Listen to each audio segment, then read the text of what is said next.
PPT-nya bisa jalan atau enggak? Bisa, Tat. Bisa ya, ke bawah ya? Ya, Oh, maksudnya jalan. Ya. coba lagi Nah, berikutnya. bisa ya? Ini Ini, ibadah. oh ya, bisa. Bisa. Ya, nanti saya fullkan screen gitu.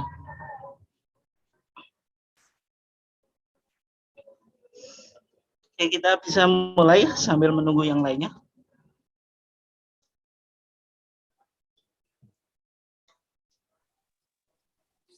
Bisa mulai. Ya, ya.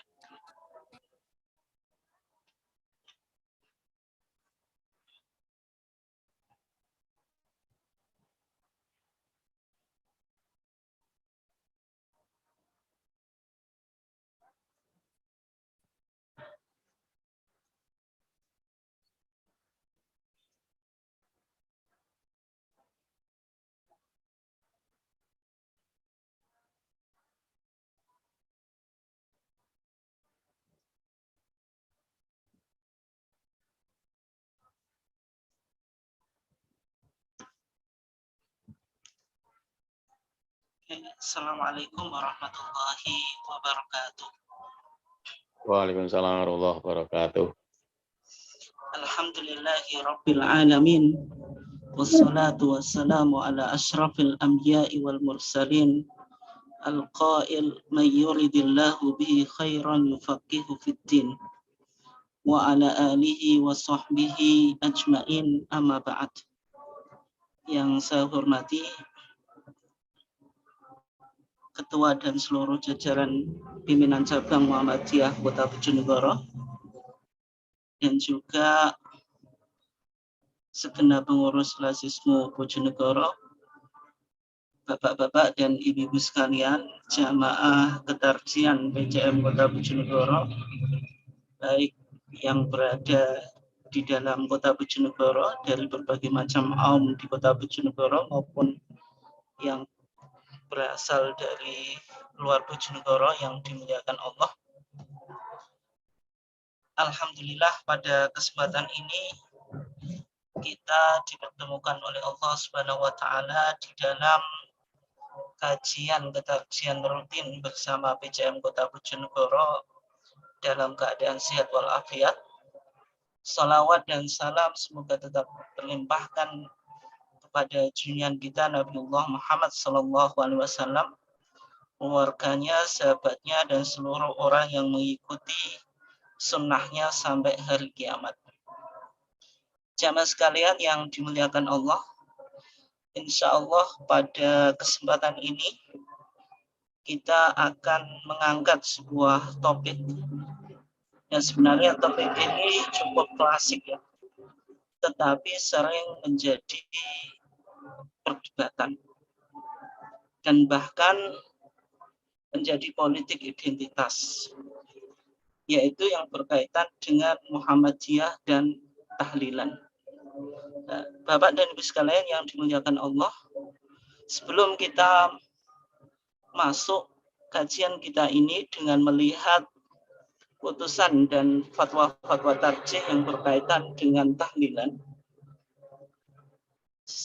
terlebih dulu saya ingin memberikan sedikit pengantar kajian ya, sehingga kita nanti betul-betul tahu apa maksud dari kajian yang kita akan kita kaji bersama, dan nanti ditutup dengan kita coba diskusikan bersama tentang topik tadi, yaitu Muhammadiyah dan tahlilan. Yang pertama, sebenarnya ketika kita bicara tentang tahlilan itu merupakan masalah khilafiyah yang cukup klasik dalam konteks Islam di Indonesia. Artinya khilafiyah ini atau masalah perbedaan ini ya cukup klasik. Sehingga kita sejak kecil pun sudah mendengar ada khilafiyah, ada perbedaan tentang masalah tahlilan. Nah, saya katakan ini masalah khilafiyah klasik tapi dalam konteks Islam di Indonesia.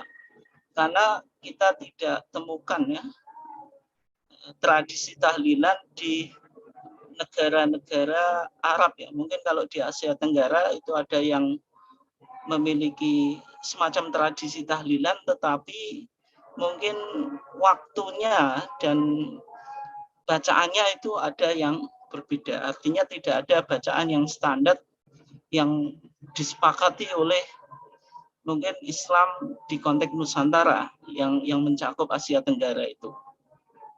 Nah, sehingga di sini saya katakan tahlilan itu masalah khilafiyah klasik dalam konteks Islam di Indonesia. Artinya kita batasi tradisi tahlilan yang ada di Indonesia.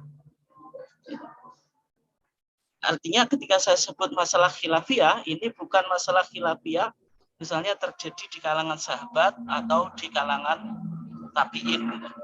Ya, karena di masa sahabat dan di masa tabi'in dan seterusnya tidak ada tradisi yang disebut dengan tahlilan itu.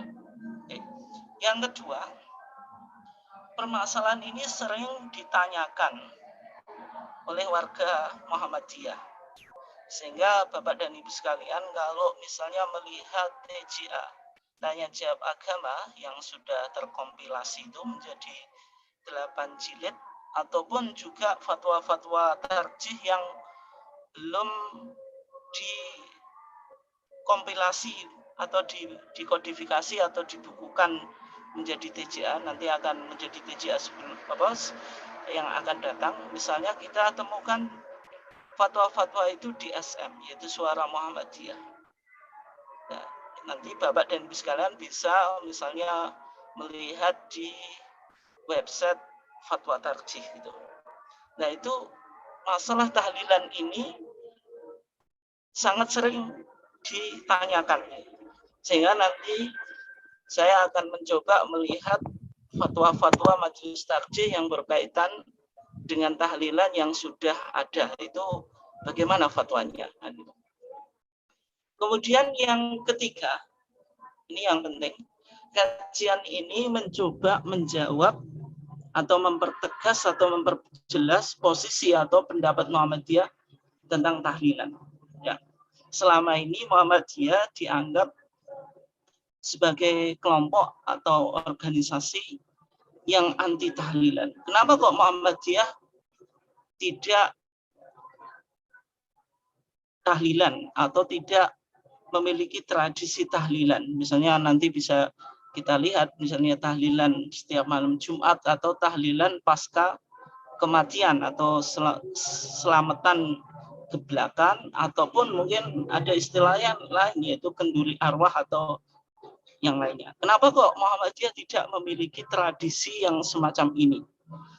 Nah, apakah Muhammadiyah di sini artinya tidak berpegang kepada Al-Quran dan As-Sunnah, atau justru malah berpegang kepada Al-Quran dan As-Sunnah? Bagaimana Muhammadiyah itu memahami agama? Dan ini yang kita akan coba pertegas. Nah, kemudian meskipun nanti kesimpulannya bagaimana posisi Muhammadiyah, apakah Muhammadiyah mendukung tahlilan atau tidak, ketika nanti kita lihat fatwa-fatwa tarjih yang ada dan kita sudah memiliki posisi atau pendapat yang jelas, dalam artian ada prinsip yang harus kita pegang. Bahwasanya di dalam Muhammadiyah ada prinsip yang disebut tasamuh atau toleransi. Artinya kita tetap memiliki sikap toleran terhadap kelompok di luar Muhammadiyah yang melakukan tahlilan atau memiliki tradisi tahlilan. Tetapi dalam konteks kita bermuhammadiyah, tentu nanti bagaimana sikap kita, apakah kita wajib mengikuti paham keagamaan Muhammadiyah atau bagaimana?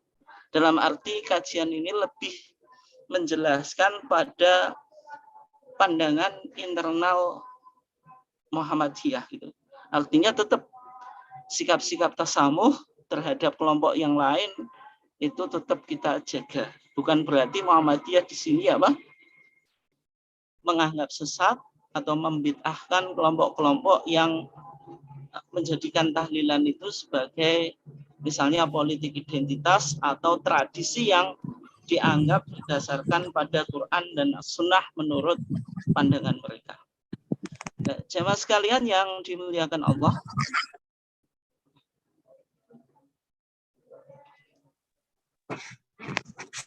nah, sebelum kita masuk di dalam pembahasan kita, yang pertama yang kita akan coba kaji, ya, sebenarnya bagaimana Muhammadiyah itu memahami agama sesuai yang dipahami oleh Muhammadiyah melalui manhaj tarjihnya. Nanti kita akan sampai pada kesimpulan. Misalnya kenapa kok kalau Muhammadiyah tidak tahlilan, kenapa gitu? Atau misalnya Muhammadiyah tahlilan, kenapa? Gitu. Yang pertama, ketika kita bicara tentang sumber agama Muhammadiyah, jelas bahwasanya di dalam rumusan Masail al-Khams, masalah 5 yang ada di HPT jilid 1 itu, nanti jenengan Bapak dan Ibu sekalian bisa lihat. Di sana Muhammadiyah mencoba menjawab 5 pertanyaan. Yang 5 pertanyaan ini ketika sudah dirumuskan, ini dianggap menjadi paradigma pemikiran Muhammadiyah. Artinya semua gerak ijtihad Muhammadiyah itu harus diilhami atau diinspirasi oleh masalah 5 ini. Sehingga masalah 5 ini menjadi krusial untuk dipahami oleh warga Muhammadiyah. Artinya secara sederhana, ketika kita mengukur sejauh mana pemahaman seorang itu terhadap Muhammadiyah bisa dilihat dari bagaimana dia menjawab tentang masalah 5. Apakah masalah 5 ini sudah dipahami secara betul atau tidak, atau bahkan tidak tahu. Salah satu pertanyaannya di sana, Muhammadiyah mencoba menjawab pertanyaan mahuddin. Apa itu agama? Nah, ketika Muhammadiyah mendefinisikan agama, maka Muhammadiyah mempertegas tentang sumber ajaran agama itu. Maka di sana dikatakan yang disebut agama Islam itu ma anzalahullahu fil Quran, apa yang diturunkan oleh Allah di dalam Al-Quran. Wa ma ja'at bihi as-sunnatu as-sahihah, dan apa yang terdapat di dalam sunnah sahihah. Kemudian as-sunnah sahihah ini dipertegas, maksudnya bukan hanya hadis sahih saja, tetapi juga mencakup hadis hasan. Atau tidak hanya sunnah sahihah saja, tetapi juga masuk di situ as-sunnah al-hasanah atau hadis hasan. Artinya di sini Muhammadiyah tidak menggunakan as-sunnah al-dhaifah atau hadis dhaif. Tahun 2000 di Munas Tarjih di Jakarta, maka kata as-sahihah ini ditafsir kembali atau dipertegas, maksudnya al-makbulah. Maksudnya sunnah al-makbulah, sunnah yang bisa diterima. Maksudnya sunnah yang bisa dijadikan sumber hukum atau sebagai landasan di dalam kita beragama. Nah, sunnah makbulah itu mencakup hadis sahih dan hadis hasan. Artinya di sini Muhammadiyah menjelaskan bahwasanya hadis dhaif itu tidak bisa dijadikan landasan di dalam beragama. Apalagi hadis maudhu, apalagi tidak ada sumbernya atau hadisnya. Ya. Jamaah sekalian yang dimuliakan Allah. Nah, berikutnya, kalau Muhammadiyah tadi di dalam memahami Al-Quran dan Sunnah itu menggunakan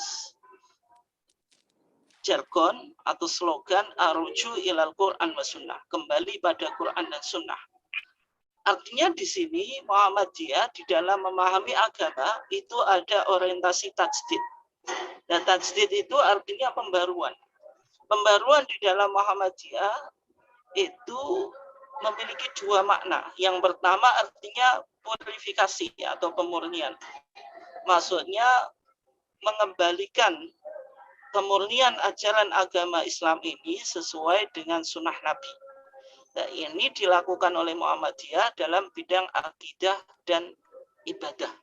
Artinya ketika Muhammadiyah bicara akidah dan ibadah, itu tajdidnya sifatnya purifikasi. Artinya akidah dan ibadah itu sumbernya harus pada Quran dan Sunnah.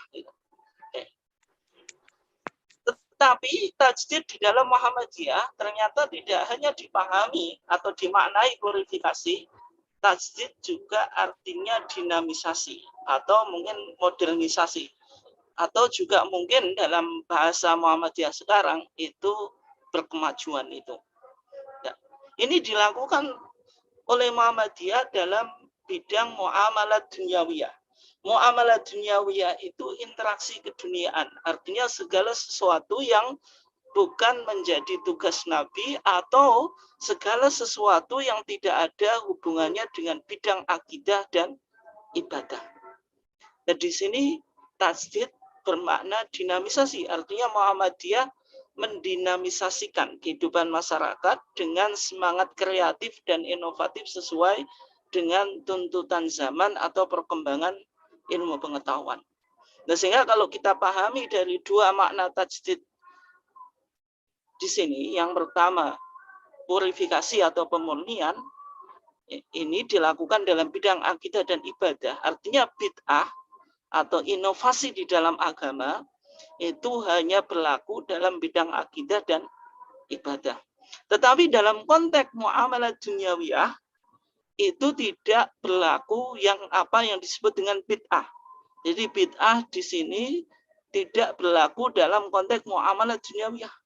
Atau bahkan mungkin meskipun bahasa ini secara kebahasaan sebenarnya tidak betul ya, karena bid'ah itu secara umum itu berkonotasi negatif. Meskipun bisa juga kata bid'ah itu berkonotasi positif, tetapi secara umum itu berkonotasi negatif. Artinya kalau di konteks muamalah dunyawiyah ini wajib melakukan bid'ah atau melakukan kreatif. Kita memiliki semangat kreatif dan inovatif. Nah, artinya di sini kalau muamalah dunyawiyah itu wajib bikin bid'ah, sehingga nanti kita bisa petakan tahlilan itu masuk di bidang apa? Apakah itu akidah atau ibadah yang tidak boleh berlaku bid'ah, atau itu hanya konteks muamalah dunyawiyah sehingga itu boleh-boleh saja gitu. Oke.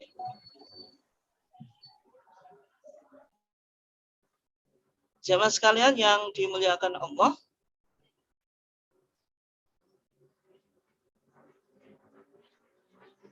kemudian berikutnya di dalam masalah 5, di situ Muhammadiyah juga mencoba menjawab pertanyaan yang penting, yaitu mahiyal ibadah. Apa itu ibadah? Maka dalam definisi yang dikemukakan oleh Muhammadiyah, ibadah itu bisa diklasifikasikan menjadi 2. Yang pertama ibadah amah, ibadah umum, atau nama lainnya ibadah ghairu makhdoh. Kemudian yang kedua ibadah khosoh atau ibadah makhdoh. Nah, dari 2 klasifikasi ibadah ini, apa yang dimaksud dengan ibadah amah? Maka dalam HBT kita dikatakan ibadah amah itu kullu amalin adzina bi syari'. Segala aktivitas yang diizini oleh syari' atau Allah. Artinya segala sesuatu yang mubah, yang boleh, atau segala sesuatu yang tidak menjadi tugas Nabi, atau yang disebut dengan bahasa kita tadi apa? Muamalat dunyawiyah. Maka segala sesuatu yang boleh, ketika kita niatkan ibadah, maka itu menjadi ibadah. Artinya dalam konteks ibadah amah, niat itu yang membedakan antara kebiasaan dan ibadah. Sehingga ada kaidah apa? An-niyatu tufariqu bainal ibadah wal adah. Niat itu yang membedakan antara sesuatu itu ibadah atau kebiasaan. Misalnya makan, minum, tidur, itu bisa hanya sekedar kebiasaan, artinya tidak berpahala, tapi juga bisa menjadi ibadah ketika diniatkan untuk ibadah. Itu kalau konteksnya ibadah amah. Sehingga ibadah amah tadi kullu amalin adzina bihi syari', segala amalan yang diizinkan oleh Allah. Yang kedua itu ibadah khosoh. Ibadah khosoh ini atau disebut dengan ibadah makhdoh. Makhdoh itu artinya murni atau pure. Jadi sesuatu yang murni ibadah atau yang disebut dengan qurbah itu. Apa itu? Mahaddadahu asyari'u fiha bijuz'iyat wa hayat wa kaifiyat maksusoh. Yaitu ibadah yang ditetapkan oleh Allah akan perincian-perinciannya, tingkah dan cara-caranya yang tertentu. Artinya setiap ibadah makdoh itu sudah dijelaskan apa? Kefiahnya. Ya, contoh yang paling mudah misalnya sholat. Maka sholat itu ketika kita sholat tidak boleh menggunakan gaya atau model sholat kita. Tetapi semua gerak dan ucapan. Karena sholat itu kan ada dua komponen. Ada akwal, beberapa perkataan.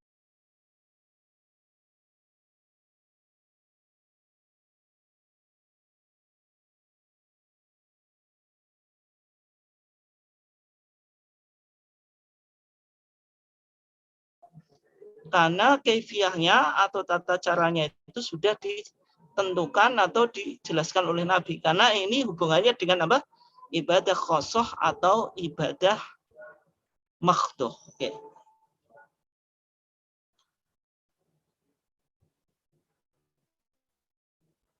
Jamaah sekalian yang dimuliakan Allah. Nah, kemudian dari dua pembagian ibadah tadi, bagaimana kita memahaminya? Yang pertama, kalau ibadah itu umum atau general, maka cara memahaminya, yaitu tek-tek agama, itu dipahami secara kontekstual dengan pendekatan burhani. Pendekatan burhani itu pendekatan yang menjadikan ilmu pengetahuan atau akal itu sebagai titik tolak. Nah, ketika pendekatannya itu burhani, maka manusia diberikan otoritas untuk berkreasi dan berinovasi. Nah, sebagaimana hadis Nabi yang mana Nabi bersabda, "Antum a'lamu bi amri dunyakum." Kamu sekalian yang lebih mengetahui tentang urusan keduniaanmu. Maka hadis ini sababul wurudnya atau historical background atau historitas munculnya hadis ini yaitu ketika Nabi lewat di kebun kurma yang mana mereka sedang melakukan talqih. Talqih itu penyerbukan, ya. Mereka menyerbukan kurma jantan ke kurma betina. Dan ketika Nabi tahu, maka Nabi bilang tidak usah dilakukan talqih atau penyerbukan, biar terjadi penyerbukan secara alamiah. Nah, ketika itu Nabi datang, maksudnya setelah itu Nabi lewat atau datang lagi ke perkebunan kurma itu. Kemudian Nabi bertanya, "Ma linakhlikum?" Bagaimana kabar kurma kamu sekalian? Ini pada waktu musim panen. Maka mereka menjawab, "Ya Rasulullah, qulta kadza wa kadza." Ya Rasulullah, dulu engkau punya ide gini dan begini. Nah, artinya apa? Mereka komplain karena mereka gagal panen. Nah, ketika itu Nabi mengatakan apa? Antum a'lamu bi amri dunyakum. Kamu yang lebih profesional tentang urusan keduniaanmu. Artinya di sini masalah keduniaan yaitu talqih tadi, penyerbukan sari kurma jantan ke betina itu urusan keduniaan. Artinya dalam konteks ini Nabi bisa benar, bisa tidak benar atau melakukan kesalahan di dalam atau memiliki pengalaman yang buruk gitu.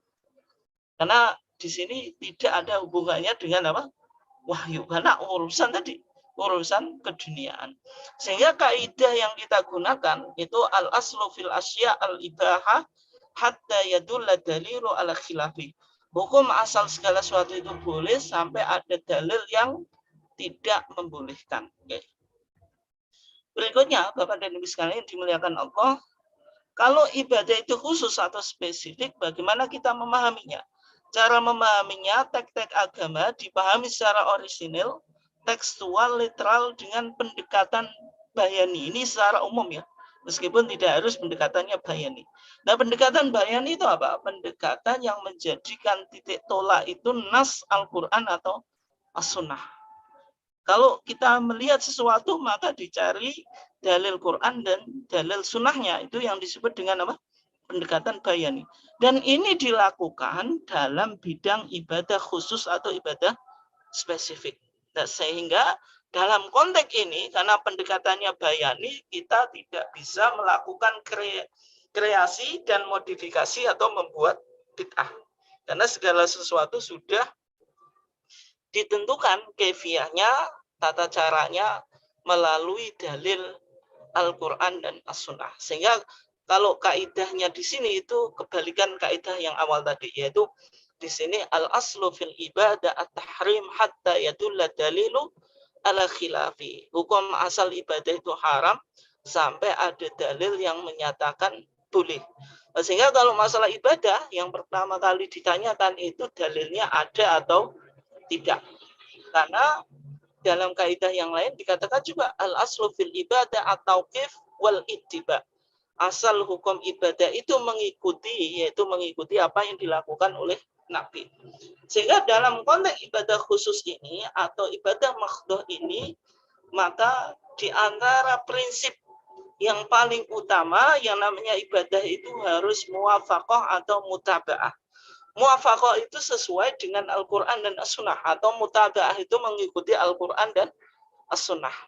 Sehingga di dalam firman Allah dalam surat Al-Isra itu, maka di sini dikatakan faman kana yarju liqa'a rabbih falyamal amalan sholiha.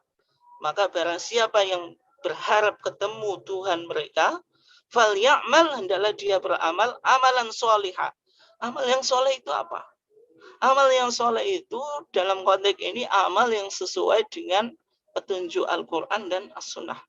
Artinya kalau amalan itu meskipun baik, tetapi tidak sesuai dengan petunjuk Al-Quran dan Sunnah, maka tidak bisa disebut sebagai apa? Amalan solihah. Kemudian wala yusyrik bi ibadati rabbih ahada. Di sini bicara pentingnya tentang niat. Artinya dalam satu ayat ini bicara syarat diterimanya ibadah itu dua. Yang pertama, kalau kita awali dari yang ayat yang belakang ini, wala yusyrik bi ibadati rabbi ahada, itu berarti syaratnya harus ikhlas. Namanya ibadah itu harus lillahi ta'ala. Ikhlas. Kemudian yang kedua, fal ya'mal amalan sholihah, namanya ibadah supaya bisa diterima itu harus sesuai dengan tuntunan Al-Quran dan As-Sunnah. Artinya kalau itu meskipun baik tetapi tidak diajarkan Al-Quran dan As-Sunnah, maka tidak bisa disebut apa? Amalan sholihah. Kemudian berikutnya dalam hadis dikatakan man ahdatsa fi amrina hadza ma laisa minhu fahuwa raddun. Siapa yang membuat kreasi dan inovasi di dalam masalah agama ini yang bukan daripada ajaran agama ini, fahuwa raddun ay mardud, maksudnya tertolak. Ini artinya apa? Ini konteksnya dalam tadi ibadah makhdoh, bukan ibadah ghairu makhdoh atau ibadah apa? Amah gitu. Dan kemudian Bapak dan Ibu sekalian yang dimuliakan Allah, berikutnya ketika kita tadi melihat bahwasanya di dalam ibadah makhdoh itu tidak boleh adanya bid'ah gitu. Bid'ah itu apa? Inovasi atau kreasi di dalam ibadah makhdoh. Nah, di antara kaidah-kaidah bid'ah atau apa yang bisa dikatakan sesuatu itu dianggap bid'ah. Gitu. Ini yang disampaikan oleh Syekh Nasruddin Albani dalam bukunya Ahkamul Janaiz wa Bid'ahuha. Meskipun ini bukan putusan atau fatwa tarjih, tetapi poin-poinnya ada yang sesuai dengan spirit Muhammadiyah. Kita misalnya baca di hak ini. Karena ini yang nanti berkaitan dengan topik kita. Di sana dikatakan kullu ibadatin, setiap ibadah atlaqaha asy-syari', yang dimutlakan oleh Allah, atau syari' itu Allah atau Rasul. Artinya dimutlakan itu tidak dibatasi waktunya, tempatnya, sifatnya atau jumlahnya. Wa qayyadahan nasu bi ba'dil quyud. Kemudian dibatasi atau diikat oleh orang dengan beberapa batasan. Misalnya mithal makan, misalnya tempatnya dibatasi. Au zaman atau waktunya, au sifatin atau sifatnya, au adatin atau jumlahnya. Nanti kita lihat, nanti ketika misalnya tahlilan itu bacaannya harus misalnya baca al-ikhlas sekian. Kemudian al-mu'awwidzatain itu dibaca berapa kali gitu. Kemudian nanti beberapa akhir surat Al-Baqarah itu dibaca beberapa kali. Kemudian tadi ditentukan waktunya, misalnya tiap malam Jumat atau misalnya pasca kematian. Nah, perintah tahlil, kemudian perintah baca kulhu, perintah baca al-mu'awwidzatain, itu kan perintahnya umum. Nah, ketika dibawa, dibatasi tempatnya, dibatasi waktunya, dibatasi kaifiahnya, redaksi atau bacaan tahlil itu harus begini gitu. Ketika tidak ditemukan sumbernya dari Nabi, maka kalau kita menggunakan kriteria ini, kriteria yang disampaikan oleh Syekh Nasruddin Albani ini bisa menjadi bid'ah. Maksudnya ini kita mencoba melihat bagaimana kita berpikir dan nanti sampai pada kesimpulan tentang apa? Tahlilan. Oke. Nah, berikutnya Bapak dan Ibu sekalian yang dimuliakan Allah, ijtihad dalam Muhammadiyah itu ada 3. Yang pertama bayani itu ijtihad untuk melakukan interpretasi teks atau memahami teks Al-Quran dan As-Sunnah. Itu bayani. Kalau kiasi itu mencari kausasi efisien, mencari kausa efisien atau ilah yang menjadi sumber hukum. Kemudian yang ketiga ada ijtihad istislahi, yaitu kausasi finalis, yaitu kita mencari ilah atau kausanya yang menjadi maqasid syariah, yaitu tujuan syariah. Sebagaimana yang pernah kita bahas ada 5 itu. Kemudian berikutnya, pemahaman Muhammadiyah tentang tauhid itu bagaimana? Muhammadiyah jelas sikapnya, bahwasanya ketika kita beriman kepada Allah, sebagaimana dalam HPT kita beriman di HPT jilid 1 putusan 1929 di Solo itu, kitab HPT yang paling pertama, di sana dijelaskan keimanan kepada Allah yang dimiliki oleh Muhammadiyah itu bagaimana. Maka di sana dikatakan Allah itu Rabbina, yaitu Tuhan kita, artinya rububiyah. Wa huwal ilah, Allah itu ilah, ilah itu zat yang disembah gitu. Nah, ini apa? Pandangan Muhammadiyah tentang keimanan kepada Allah jelas bahwasanya Allah itu memiliki rububiyah. Rububiyah itu ketuhanan. Allah menciptakan langit dan bumi, itu rububiyah. Kemudian yang kedua uluhiyah, Allah yang disembah gitu. Artinya bentuk penyimpangan terhadap ketauhidan tadi, yaitu menyimpang dari ketauhidan rububiyah atau ketauhidan uluhiyah, maka itu tidak dibenarkan. Sehingga di dalam Muhammadiyah ada penyakit-penyakit akidah atau penyakit-penyakit tauhid yang diistilahkan dengan TBCS, yaitu T-nya itu takhayul, yaitu hayalan kesialan. Misalnya percaya kepada makhluk-makhluk itu bisa mendatangkan apa? Kesialan. Misalnya ketika orang nabrak kucing, maka itu tanda sial. Kemudian bid'ah, itu melakukan inovasi baik dalam konteks akidah maupun ibadah. Kemudian khurafat, percaya mitos atau cerita mistik yang berkembang. Misalnya bagi masyarakat yang hidup di dekat pantai Laut Selatan, percaya bahwasanya yang menguasai Laut Selatan itu Nyi Roro Kidul. Atau setiap desa punya keyakinan-keyakinan atau mitos-mitos yang berkembang. Kemudian berikutnya syirik, yaitu lawan dari tauhid. Nah, kemudian Bapak dan Ibu sekalian dimuliakan Allah. Nah, ketika kita nanti bicara tahlilan, nah tahlilan itu masuk apa gitu? Konteksnya itu masuk ibadah atau masuk muamalat dunyawiyah atau adat gitu. Nah, sehingga kita perlu untuk petakan tahlilan antara budaya dan syariat. Di dalam tuntunan seni dan budaya putusan Malang tahun 2010 di HPT jilid 3 Maka di sana Muhammadiyah mengidentifikasi budaya yang berkembang di masyarakat itu bisa diklasifikasikan menjadi 3 gitu. Yang pertama, ada budaya yang diakui oleh syariat.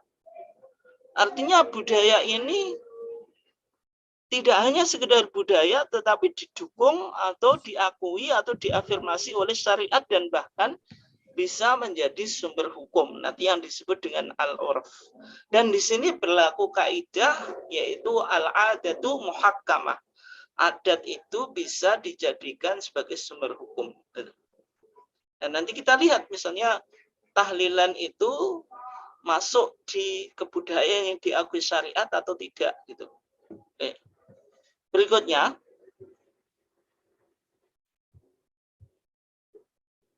tadi dalam manhaj tarjih kita juga menetapkan salah satu dari sumber hukum sekunderi atau para tekstual itu ada yang disebut dengan al-urf al-qanuni atau legal custom.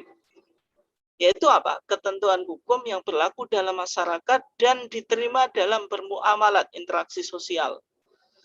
Itu bisa menjadi sumber hukum, tetapi ketika terpenuhi beberapa syarat, ya diantaranya tadi tidak kontradiksi dengan nas yang sharih dari Al-Quran dan As-Sunnah. Kemudian ada nas, namun perlu untuk dilakukan interpretasi ulang supaya merealisasikan maslahat. Nanti ini ada syarat-syaratnya yang lebih detail dalam dalam metode perubahan hukum yang ada di dalam manhaj tarjih kita. Kemudian yang ketiga, dan atau dalam hukum syara mengenai hal tersebut belum diatur. Artinya syariat belum mengaturnya, tidak ditemukan teks Al-Quran dan As-Sunnahnya. Nah di situ bisa berlaku uruf, adat atau tradisi yang berkembang di dalam masyarakat itu bisa dijadikan sumber hukum. Ya. Berikutnya yang kedua, ada kebudayaan yang awalnya bertentangan dengan syariat, lalu dilakukan koreksi atau islamisasi. Misalnya, contohnya ketika masyarakat jahiliyah dulu memiliki kebiasaan, yaitu melantunkan syair atau syair, itu ketika Islam datang, maka Nabi tidak mengharamkan syair itu. Nabi tetap memperbolehkan syair, tetapi diislamisasikan. Artinya syair-syair yang dulu digunakan untuk memuji dewa-dewa atau sesembahan bangsa jahiliyah dilakukan islamisasi, syair itu diislamkan untuk memuji Allah. Dan para sahabat juga ada sebagian yang memuji Nabi melalui syair-syair itu. Dan ketika Nabi datang ke kota Madinah itu pun disambut dengan tola'al batul itu. Dan model ini juga dilakukan oleh para wali songo atau aulia at-tis'ah itu. Ada wali songo atau wali 9 yang mereka menyebarkan agama Islam di Pulau Jawa. Gitu. Metode dakwahnya itu menggunakan metode dakwah kultural. Artinya menjadikan budaya itu sebagai media dakwah, tetapi budaya ini dilakukan islamisasi. Nah, contoh yang dilakukan oleh Wali Songo yaitu kesenian wayang. Yang dulu kesenian wayang ini merupakan adat atau kebiasaan Nusantara, maka diselipkan cerita-cerita Islami. Artinya di sini terjadi proses islamisasi. Nanti kita lihat ya, misalnya tahlilan itu masuk yang mana gitu kalau kita sebut budaya. Apakah masuk yang kedua ini? Dulu tahlilan itu warisan dari Hindu. Artinya di kitab-kitab suci agama Hindu itu memang pasca kematian itu ada hari-harinya itu, yaitu dari 3 hari, 7 hari, pitung dinani, matang puluh dinani, nyatusi, nyewuni, dan sebagainya. Itu ternyata ditemukan di kitab-kitab agama Hindu. Nah, ketika Wali Songo melakukan tadi dakwah, apakah waktu-waktu ini diislamkan? Artinya yang dulu itu ritualnya tidak menggunakan cara Islam kemudian diislamkan gitu. Atau semacam itu. Ini kan hanya kita mencoba mencari bagaimana kita melihat perspektifnya, bagaimana melihat tahlilan itu. Kemudian yang ketiga, ada kebudayaan yang bertentangan dengan syariat. Artinya setiap kebudayaan yang menyalahi nas-nas Al-Quran dan As-Sunnah atau mengandung unsur-unsur TBCS, kezaliman, dan hal negatif lainnya, itu tentu tidak boleh. Dalam konteks ini, maka hasil karya dan ciptaan manusia harus ditundukkan kepada ajaran Islam, bukan sebaliknya. Artinya Islam yang harus mengikuti kebudayaan tersebut. Itu tidak benar. Dan ketika itu disepakati oleh orang banyak, ketika itu melanggar Al-Quran dan As-Sunnah, itu bukan berarti betul gitu. Nah, sehingga nanti ketika kita lihat tahlilan itu sebagai budaya yang mana gitu. Budaya yang pertama, misalnya budaya yang diakui oleh syariat, atau budaya yang kedua, budaya yang dulunya itu bertentangan dengan syariat, kemudian dilakukan Islamisasi, atau yang ketiga yaitu kebudayaan yang bertentangan dengan syariat gitu. Nah, Bapak dan Ibu sekalian yang dimuliakan Allah, kita coba lihat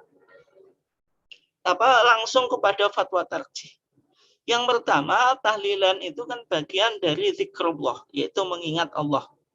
Nah, membaca tahlil la ilaha illallah itu kan bagian dari mengingat Allah atau zikir. Nah, zikir itu adakah perintahnya dari Al-Quran dan As-Sunnah, atau pernahkah dilakukan di zaman Nabi? Ya, jawabannya jelas.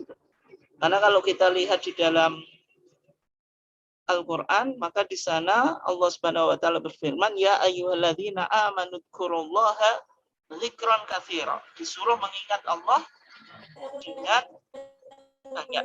Kemudian wadhkur rabbaka fi nafsika, dan ingatlah atau sebutlah Tuhanmu fi nafsika dalam hatimu, tadharruan dengan DP bahasa Jawa, atau merendahkan diri, wa khifatan dan rasa takut, wa dunal jahri minal qaul, dan tidak dikeraskan. Artinya zikir itu tadi fi nafsika di dalam dirimu, tadharruan yang dibaca itu dihayati di dalam hati,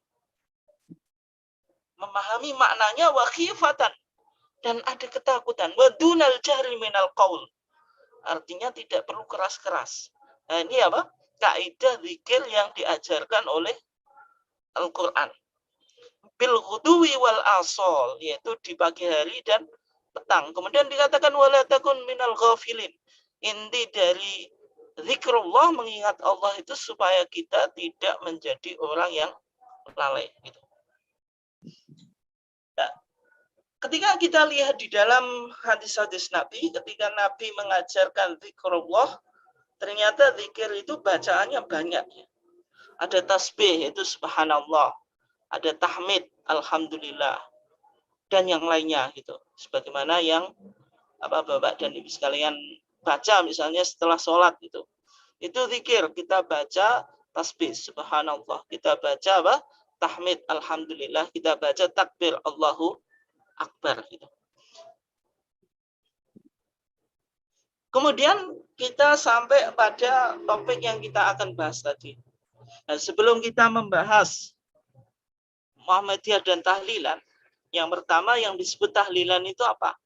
Karena ketika kita mau membahas sesuatu harus tahu definisinya. Jangan sampai kita membahas sesuatu tetapi tidak tahu apa yang dibahas. Nah, sehingga perlu untuk kita coba coba definisikan Bapak dan Ibu sekalian yang dimuliakan Allah, bedanya tahlil dengan tahlilan. Tahlil itu bahasa Arab dari kata halala yuhallilu tahlilan, tahlil. Artinya kalau tahlil dalam dalam teks-teks Al-Quran dan As-Sunnah yang disebut tahlil itu ucapan kalimat tauhid, yaitu la ilaha illallah. La ilaha illallah itu yang disebut tahlil. Jadi orang mengucapkan la ilaha illallah atau kalimat tauhid atau kalimat al-ikhlas, itulah yang disebut dengan tahlil. Tapi tahlilan ini sudah menjadi istilah khusus, asalnya bahasa Arab, kemudian diserap menjadi bahasa Indonesia dan memiliki arti tertentu. Ketika kita ingin coba definisikan tahlilan, maka tahlilan itu ritual ibadah dengan bacaan-bacaan tertentu dan waktu tertentu. Nah, bacaannya Bapak dan Ibu sekalian bisa lihat ya, saya kira buku-buku itu banyak. Misalnya di sini ada buku yang saya punya ini, Primbon Imamuddin, yang ditulis oleh Kiai Bisri Mustafa, yaitu yang punya tafsir Al-Ibris itu. Atau ayahnya Gusmus itu. Ini di sini ada tahlil gitu. Ini dalam bahasa Pekhon. Ada bacaan-bacaannya tertentu. Misalnya ila hadratin Nabiul Mustafa Al-Fatihah, summa ila hadrat ikhwanihi minal anbiya wal mursalin wal auliya wasyuhada wassolihin, dan seterusnya. Ini artinya bacaan-bacaan tertentu. Dan waktunya juga tertentu. Misalnya malam Jumat atau pasca kematian. Itu yang disebut dengan tahlilan. Oke. Nah, ketika Majelis Tarjih menjawab tadi tentang Muhammadiyah dan tahlilan, apakah Muhammadiyah itu apakah Muhammadiyah itu tahlilan atau tidak? Atau Muhammadiyah itu anti tahlil? Maka jawabannya, kalau yang dimaksud tahlil itu membaca la ilaha illallah, maka Muhammadiyah tidak anti, karena ada beberapa tuntunannya atau ada beberapa dasarnya, baik di dalam Al-Quran dan As-Sunnah. Misalnya ayat yang sudah kita baca tadi, ya ayyuhalladzina amanu dzkurullaha dzikran katsira. Dzikran katsira, ini kan perintah mengingat Allah, diantaranya dengan kita memperbanyak la ilaha illallah. Tetapi kalau yang dimaksud itu tahlilan, bagaimana yang sudah kita definisikan tadi, ada bacaan-bacaan tertentu dilakukan di waktu-waktu tertentu, maka itu yang tidak dilakukan oleh Muhammadiyah. Nah. Kemudian kenapa kok kita diperintahkan untuk memperbanyak tahlil tadi? Intinya, orang dengan memperbanyak membaca tahlil itu dihubungkan dengan bahwasanya ketika orang itu akhir hayatnya itu mengucapkan la ilaha illallah, maka dakhalal jannah. Man kana akhiru kalamihi la ilaha illallah dakhalal jannah. Atau dalam hadis yang dikutip di dalam fatwa tarjih, fa innallaha qad harama 'alan nari man qala la ilaha illallah yabtaghi bidzalika wajh Allah. Sesungguhnya Allah mengharamkan neraka atas orang yang mengucapkan la ilaha illallah tapi tadi yabtaghi bidzalika wajh Allah, mengharap dengan membaca kalimat itu wajh Allah, yaitu keridhaan Allah. Artinya di sini Muhammadiyah mempertegas bahwasanya Muhammadiyah tidak anti tahlil ketika yang dimaksud tahlil itu ucapan la ilaha illallah gitu.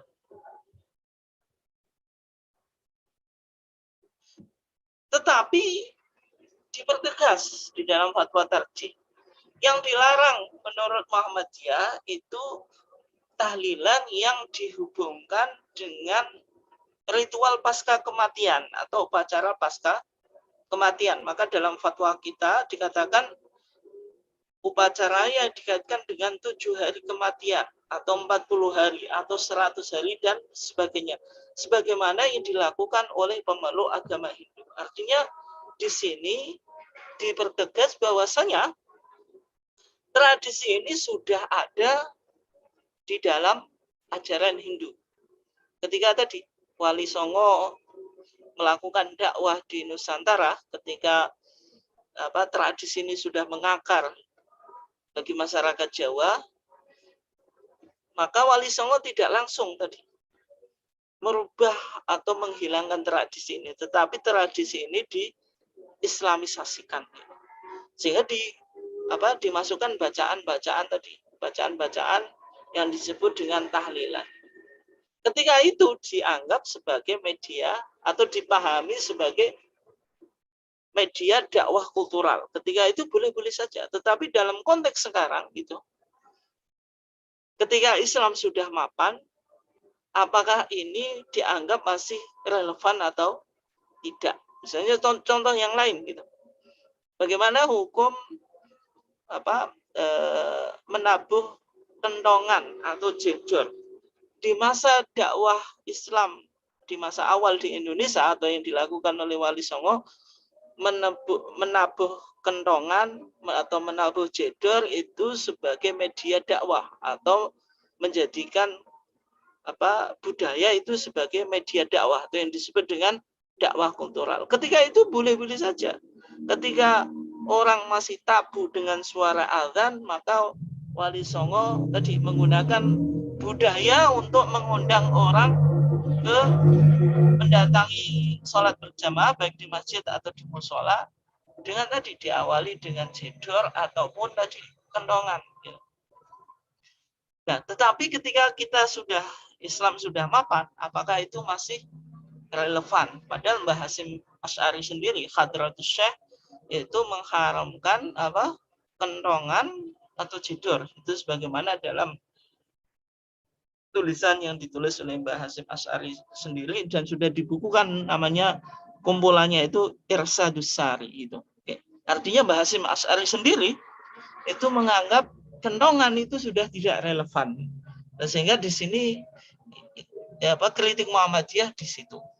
Kemudian termasuk tadi tahlilan itu, kalau dulu mungkin ini ada Wali Songo menggunakan tahlilan yang penentuan harinya itu mengikuti ajaran agama Hindu sebagai media dakwah. Tapi dalam konteks sekarang masih relevan atau tidak, itu yang perlu untuk kita kaji. Dan dalam fatwa tarjih kita menganggap sudah tidak relevan. Yang kedua, tahlilan pasca kematian itu mengeluarkan biaya besar gitu. Dan kadang-kadang harus pinjam kepada tetangga atau saudaranya. Karena prinsip agama Islam itu taisir. Ketika Muhammadiyah mendefinisikan sumber ajaran agama itu Al-Quran dan Sunnah, itu Muhammadiyah sebenarnya tidak hanya merumuskan yang penting agama itu Quran dan Sunnah, tapi Muhammadiyah ingin memunculkan di dalam beragama itu ada prinsip taisir, yaitu kemudahan. Nah, ketika tradisi ini membebani gitu, karena ya kalau kaya secara umum kan ada juga orang yang keluarganya misalnya seorang istri suaminya meninggal, kemudian anaknya belum balik gitu, dan kebetulan ekonominya pas-pasan, ketika harus melakukan tadi upacara tahlilan pasca kematian, maka ini akan mengeluarkan dana yang besar. Dan itu yang dikritik oleh Mbah Soleh. Mbah Soleh itu gurunya Mbah Hasyim Asy'ari dan Mbah Yai Ahmad Dahlan. Yang terkenal Soleh As-Samaroni atau Mbah Soleh Darat yang dari Semarang itu. Menulis buku namanya Majmu'ah Al-Kafiyah Asy-Syarifah. Dalam buku yang beraksara pegon, karena Mbah Soleh Darat itu menulis dalam semua karyanya dalam karya pegon atau bahasa Jawa yang ditulis dengan huruf Arab. Di situ Mbah Soleh Darat itu mengkritik tentang tradisi tahlilan, terutama ketika biaya tahlilan itu diambil dari tadi seorang istri yang suaminya meninggal, kemudian anaknya itu masih kecil atau punya anak yatim. Nanti apalagi ekonominya dari pas-pasan. Nanti istrinya habis kematian itu malah menanggung hutang gitu. Apalagi anaknya masih kecil. Itu juga yang dilakukan oleh dulu Mbak Yai Ahmad Dahlan ketika melakukan dakwah di Kauman, itu tidak bicara tentang tahlilan itu ada dalilnya dari Quran atau tidak, tapi Mbak Yai Ahmad Dahlan mendekatinya dari sini. Bahasanya prinsip orang beragama itu mudah gitu. Ketika orang memiliki keluarga yang meninggal, itu sudah kesusahan, kemudian ketika dibebankan biaya tahlilan yang terkadang memberatkan, dan bahkan ngutang-ngutang gitu. Kalau kalau karena menganggap kalau nggak ditahlili itu kok mayit kayak digelundungno kalau bahasa Jawa. Atau memahami keselamatan orang meninggal itu ditentukan tahlilannya. Sehingga tadi harus terpaksa untuk ngutang-ngutang. Nah, ini artinya berlawanan dengan prinsip at-taisir kemudahan di dalam menjalankan agama. Kemudian dalam fatwa tarjih kita juga dijelaskan upacara tahlil dan pasca kematian itu terkesan takdir. Takdir itu berbuat mubadir, yaitu innal mubaddirina kanu ikhwanas syayatin gitu. Artinya ketika tadi dalam masa 7 hari, kemudian 40 hari, 100 hari, ini kan kenapa kok misalnya yang terutama 7 hari ini kan tiap hari gitu. Dan mungkin besar-besaran sehingga tadi sedekahnya diorientasikan untuk makanan saja. Padahal mungkin ada sedekah yang lebih manfaat atau lebih berguna. Nah, itu yang dianggap ada kesan takdir. Artinya tidak menggunakan sedekah itu secara sesuai dengan proporsinya. Gitu. Ada hal yang lebih penting untuk untuk dialokasikan daripada melakukan tadi upacara atau dengan makan-makan tadi gitu.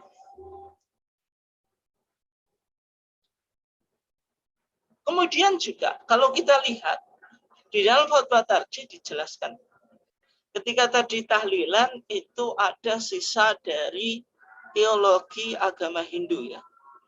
Dan ternyata ketika kita melihat di zaman Nabi, ketika Nabi hijrah ke Madinah, di Madinah itu ada komunitas Yahudi. Komunitas Yahudi itu sudah ada sebelum Nabi hijrah di Madinah. Dan ketika Nabi hijrah di Madinah, itu sebagian pemeluk agama Yahudi menerima Islam. Dan orang Yahudi itu mengkultuskan atau menganggap sakral apa yang disebut dengan Sabat. Sabat itu hari Sabtu itu. Kalau kita punya hari Jumat, kalau orang Yahudi punya hari Sabat. Yang mana Sabat itu orang dilarang untuk melakukan semua aktivitas gitu. Karena Allah itu istirahat di hari Sabat itu. Jadi dalam Sifar Takwin atau kitab Kejadian atau the Book of Genesis dalam Taurat itu, Taurat Musa itu ketika Allah menciptakan langit dan bumi itu istirahat di hari Sabtu itu. Sehingga hari Sabtu itu sakral bagi orang Yahudi. Dan di antara para sahabat ada yang namanya Abdullah ibn Salam. Dan teman-temannya itu meminta izin kepada Nabi untuk tetap bisa memperingati atau beribadah pada hari Sabat gitu. Dan ketika Nabi mendengar atau Nabi merespon apa yang disampaikan oleh Abdullah ibn Salam tadi, maka turunlah ayat yang mana Allah Subhanahu wa taala berfirman, ya ayyuhalladzina amanu dkhulu fis silmi kafah wa la tattabi'u khutuwatis syaiton innahu lakum aduwwum mubin. Di sini ternyata Al-Qur'an merespon supaya para sahabat itu masuk ke dalam Islam itu kafah secara totalitas. Udkhulu fis silmi kafah. Jangan sampai ada pemahaman yang disebut dengan sinkretisme di dalam masyarakat Jawa, karena Islam masuk ke Jawa itu kan dengan proses alkulturasi. Artinya Islam tidak memerangi budaya tapi bisa hidup dengan budaya setempat. Akhirnya orang Jawa bisa menerima Islam tetapi juga bisa tetap mengikuti tradisi Jawa. Tetapi terkadang memunculkan apa yang disebut dengan sinkretisme itu, yaitu menganggap kebenaran yang ganda. Jadi Islam betul, Jawa ya betul. Dan bagi komunitas Yahudi di Madinah, sebagaimana Abdullah bin Salam itu juga memahami semacam itu.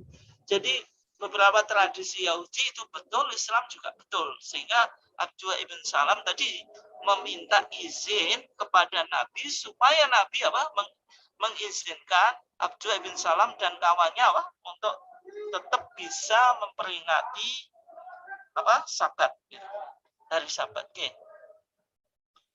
Jamaah sekalian yang dimuliakan Allah.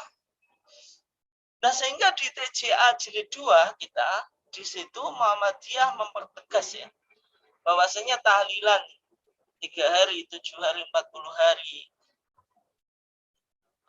pasca kematian itu memang tidak diamalkan oleh Muhammadiyah, dan Muhammadiyah takut ketika melakukan tahlilan itu masuk di dalam hadis yang sudah kita baca tadi, hadis Aisyah yang diriwayatkan oleh Imam Muslim, man amila amalan laisa alaihi amruna fahuwa raddun.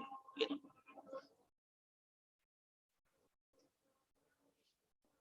Nah, sehingga dalam praktek di masa sahabat pun itu ketika ada orang yang meninggal itu tidak pernah ada tradisi atau amalan sahabat melakukan misalnya tadi tasyakuran pasca kematian sampai 7 hari, 40 hari, 100 hari, 1000 hari. Tetapi yang ada justru orang yang meninggal itu disuruh dikasih makan, bukan ngasih makan. Nanti kita akan lihat ya. Nah, kemudian berikutnya permasalahannya di dalam upacara tahlilan itu biasanya ada kirim atau hadiah pahala, yaitu pahala bacaan Al-Quran. Ya, sebenarnya pandangan Muhammadiyah terhadap mendoakan orang yang sudah meninggal itu tidak ada masalah. Dan Muhammadiyah mengakui ada tuntunan kita untuk mendoakan orang yang masih hidup atau orang yang sudah meninggal, itu boleh-boleh saja. Artinya Muhammadiyah tidak menganggap mendoakan orang meninggal itu tidak sampai, tidak. Orang yang masih hidup atau orang yang sudah meninggal itu boleh didoakan. Nah, contohnya apa? Ketika ada orang yang meninggal itu kita disuruh sholat jenazah. Sholatul jenazah itu kan intinya mendoakan Allahumma firlahu warhamhu wa'afi wa'fu anhu wa'akrim nuzulahu dan seterusnya, itu mendoakan. Dan kita disuruh untuk menjenguk orang yang sakit atau iyadatul marid, itu juga intinya mendoakan. Dan ketika ambil zakat itu menarik zakat, maka setelah memberikan zakatnya itu dikatakan washolli alaihim inna sholawataka sakanun lahum. Ini menunjukkan mendoakan orang yang memberikan zakat. Artinya dari sini sebenarnya Muhammadiyah tidak menganggap bahwasanya mendoakan orang yang meninggal itu tidak sampai, tidak. Mendoakan orang yang meninggal itu sampai. Tetapi caranya, misalnya dengan membaca Al-Quran, kemudian bacaan Al-Qurannya itu yang dihadiahkan kepada orang yang meninggal, itu dianggap tidak ada dasarnya. Dan kalau kita lihat dari pendapat A'immatul Arba'ah, imam yang 4 itu, di sana ada pendapat Imam Malik dan Imam Syafi'i. Justru Imam Syafi'i sendiri menganggap bacaan Al-Quran dihadiahkan kepada orang yang meninggal itu tidak sampai. Tetapi Syafi'iyah, pengikut Syafi'i justru mengatakan sampai. Yang mengatakan sampai itu Imam Ahmad dan Imam Abu Hanifah. Tapi yang agak ironis pengikut Imam Ahmad atau misalnya teman Salafi justru berpandangan bahwasanya menghadiahkan bacaan Al-Quran kepada orang yang meninggal itu tidak sampai. Padahal Imam Ahmad mengatakan sampai. Demikian juga yang dilakukan oleh Syafi'iyah. Imam Syafi'i bilang tidak sampai, Syafi'iyah bilang sampai. Sehingga di sini Muhammadiyah menganggap pendapat Imam Malik dan Imam Syafi'i itu yang dianggap paling mendekati kepada jiwa nas, yaitu ayat tadi wa alaisa lil insani illa ma sa'a. Manusia itu tidak akan memperoleh suatu kecuali apa yang ia lakukan. Artinya kirim bacaan Al-Quran atau kirim tadi doa kemudian dengan yang dipahami tadi kepada orang yang meninggal itu dianggap tidak ada contohnya dari Nabi. Tetapi kalau mendoakan itu ada. Dan bahkan Al-Quran sendiri menyanjung orang yang mengatakan Rabbana ighfir lana wa li ikhwanina alladzina sabaquna bil iman. Allah menyanjung orang yang apa? Meminta ampun tidak hanya untuk mereka atau diri mereka sendiri, tetapi juga wali ikhwanina alladzina sabaquna bil iman, dan saudara-saudara kami yang telah meninggal. Nah, sehingga dari sini Muhammadiyah berpandangan kalau mendoakan itu ada dasarnya. Tetapi kalau menghadiahkan bacaan Al-Quran untuk orang lain itu yang tidak ada gitu. Nah, kemudian Bapak dan Ibu sekalian yang dimuliakan Allah, kalau kita lihat di sini yang dipersoalkan oleh Muhammadiyah ketika Muhammadiyah tidak tahlilan itu bukan kalimat la ilaha illallah. La ilaha illallah itu tahlil itu baik gitu. Dan tidak ada masalah, Muhammadiyah tidak anti tahlil. Tetapi tahlilan yang dipahami dengan format-format tertentu itu yang tidak dilakukan. Sehingga di dalam fatwa tarjih kita dijelaskan. Esensi pokok tahlilan orang yang meninggal dunia sebagai perbuatan bid'ah bukan terletak pada membaca kalimat la ilaha illallah. La ilaha illallahnya itu tidak ada masalah. Tetapi ada dua hal yang pokok yang menyertai tahlil. Yang pertama, ini mengirimkan bacaan ayat-ayat Al-Quran kepada jenazah atau hadiah pahala bagi orang yang meninggal. Ini yang tidak dianggap sesuai dengan pemahaman Muhammadiyah. Artinya Muhammadiyah keberatan di sisi ini. Sebagaimana yang sudah kita bahas tadi. Kemudian bacaan tahlil yang memakai pola tertentu. Artinya ada redaksi buku tahlil. Bacaannya apa saja Bapak dan Ibu sekalian bisa lihat di buku-buku tahlil. Kayak buku ini ada redaksi khususnya. Kemudian dikaitkan dengan peristiwa tertentu. Misalnya pasca kematian atau yang lainnya itu. Dan kemudian berikutnya bagaimana tentang membaca Yasin. Karena ketika kita bicara tahlilan juga tidak lepas dari bacaan Quran Yasin. Yasin ini dibaca untuk orang yang mau meninggal atau orang yang sudah meninggal. Artinya kalau orang yang mau meninggal itu orang yang sakaratul maut. Dalam pandangan Muhammadiyah, ketika Yasin itu untuk orang yang al-muhtadzar, orang yang mau apa? Meninggal, itu pun dianggap hadisnya tidak kuat gitu, atau dalilnya tidak apa? Sahih. Itu bisa kita temukan dalam kitab jenazah HPT kita. Ketika ada hadis yang populer ya, yaitu hadisnya apa? Iqra'u Yasin ala mautakum. Bacalah Yasin atas orang-orang yang meninggal di antara kamu. Mautakum jamak dari mayit. Mautakum itu orang yang telah meninggal atau yang mau meninggal. Artinya orang yang sakaratul maut. Nah, dalam memahami hadis mautakum itu sebenarnya kita bisa analogikan dengan hadis Abi Sa'id ketika bicara tentang apa? Talqin. Ketika ada orang yang mau meninggal, kita dianjurkan untuk mentalqin, yaitu apa? Menuntun lafaz la ilaha illallah atau kalimatul tauhid la ilaha illallah. Maka di sana hadisnya mengatakan laqinu mautakum. Redaksinya sama. La ilaha illallah. Talqinkanlah mautakum itu dipahami orang yang mau kedatangan kematian, artinya yang mau meninggal. Sehingga kalau iqra'u Yasin ala mautakum itu artinya itu bicara orang yang mau meninggal, bukan orang yang setelah meninggal. Artinya kalau yang mau meninggal itu ada hadisnya. Tapi kalau setelah meninggal itu belum ditemukan, atau dalam pandangan tarjih belum ditemukan atau tidak ditemukan. Nah, sehingga dalam memahami Iqra'u Yasin ala mautakum itu yang hadisnya diperdebatkan di kalangan para ulama ya. ada yang menilai bisa dijadikan hujah, ada yang tidak. Dipahami mautakum itu orang yang mau meninggal, sehingga dalam Sahih Ibnu Hibban berkata mautakum itu apa? Man hadarathul munyah, orang yang kedatangan tadi ajal mau meninggal. Artinya bukan orang itu sudah meninggal tapi mau meninggal.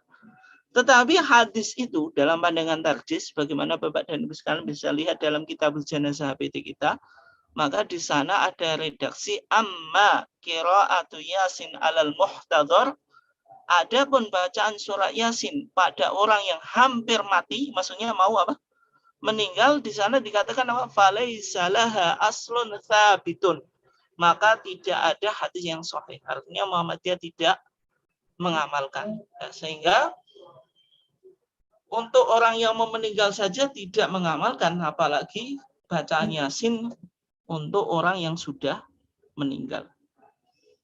Nah, sehingga dalam HPT kita memberikan tuntunan kalau ada keluarga yang yang punya orang yang meninggal itu bukan memberi makan, karena dianggap praktik tahlilan ini justru membebani tadi, harus memberi makan orang-orang yang diundang untuk tadi melakukan tahlil. Justru anjurannya dikasih makan, bukan memberi makan. Sehingga dalam HPT kita dikatakan wasna'u li'alil mayyiti tu'aman. Disuruh membuat untuk orang atau keluarga yang punya anggota keluarganya yang meninggal itu tu'aman, makanan. Sebagaimana perintah Nabi ketika Ja'far itu terbunuh di dalam peperangan di zaman Nabi. Maka ketika itu Nabi bersabda isna'u li'ali Ja'farin tu'aman, buatlah makanan bagi kerabat Ja'far. Faqad atahum ma yushghiluhum, karena mereka sedang dalam keadaan kesusahan. Jadi orang yang susah itu justru disupport makanan, bukan malah dibebani untuk memberikan makanan.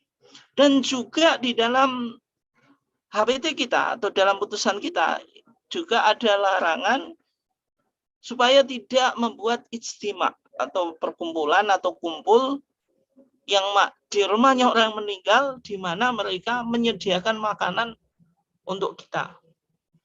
Itu maka di sana dikatakan bahwa la tajtami'u ila ahlil bayyit ba'da dafnihi, dan janganlah kamu berkumpul kepada keluarga orang yang meninggal setelah dikubur. Haitsu yasna'unahu lakum ta'am, sekiranya mereka membuat kamu makanan.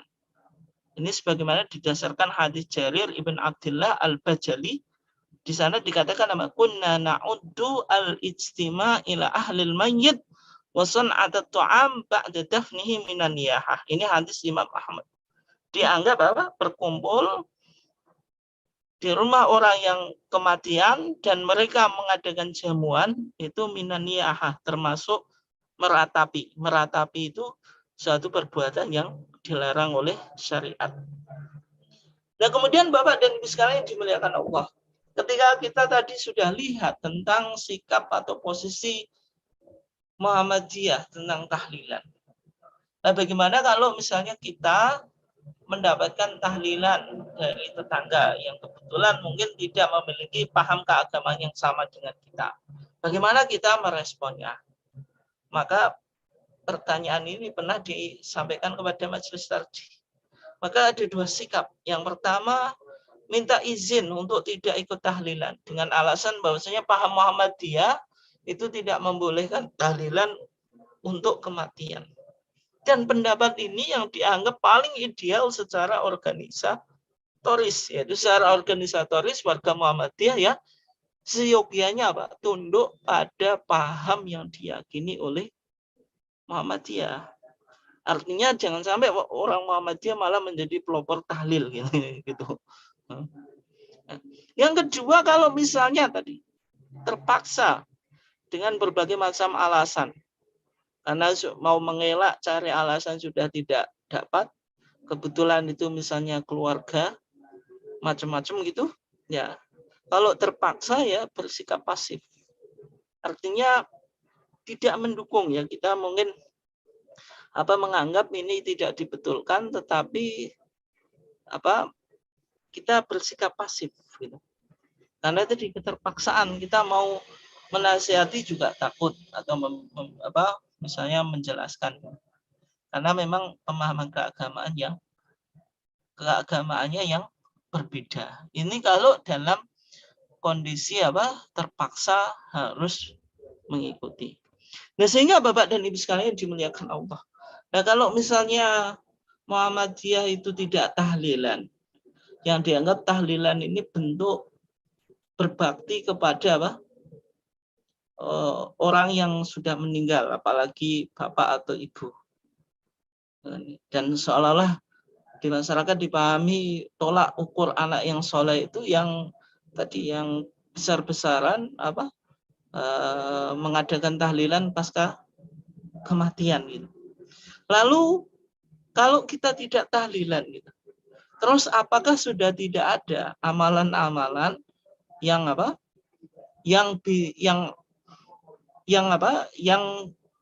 amalan-amalan baik, yang amalan ini bermanfaat bagi orang yang sudah meninggal. Ini yang perlu kita pahami. Dan ini ada dasarnya. Maka di dalam fatwa tarjih dijelaskan, ketika ada kedua orang tuanya sudah meninggal, itu sebenarnya sebagai anak masih bisa melakukan amalan-amalan yang amalan ini bermanfaat bagi orang yang sudah meninggal. Sebagaimana dalam hadis Abi Usaid Malik ibn Rabi'ah As-Sa'idi, ketika para sahabat sedang duduk-duduk bersama Nabi, ija'ahu rajulun min Bani Salamah. Ketika itu datang seorang laki-laki dari Bani Salamah dan bertanya, ya Rasulullah, hal baqiya min biri abawaiha syai'un abaruhuma bih ba'da mautihima. Ya Rasulullah, apakah ada kebaikan untuk kedua orang tuaku yang saya bisa lakukan setelah keduanya meninggal? Maka Rasulullah menjawab, na'am, masih ada. Rasulullah menjelaskan yang pertama, as-salatu alaihima, mendoakan keduanya. Terutama tadi mensolatkan kedua orang tua kita saat meninggal. Ini yang diprioritaskan dalam sholat jenazah. Nanti suatu saat kita bahas secara khusus ya. Itu anak itu diprioritaskan untuk menjadi imam sholatnya.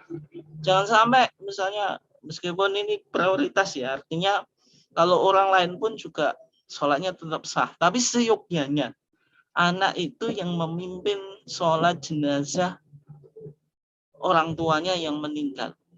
Yang menjadi masalah loh, saya nggak bisa ya, harus ya belajar lah, namanya nggak bisa ya, supaya bisa ya belajar.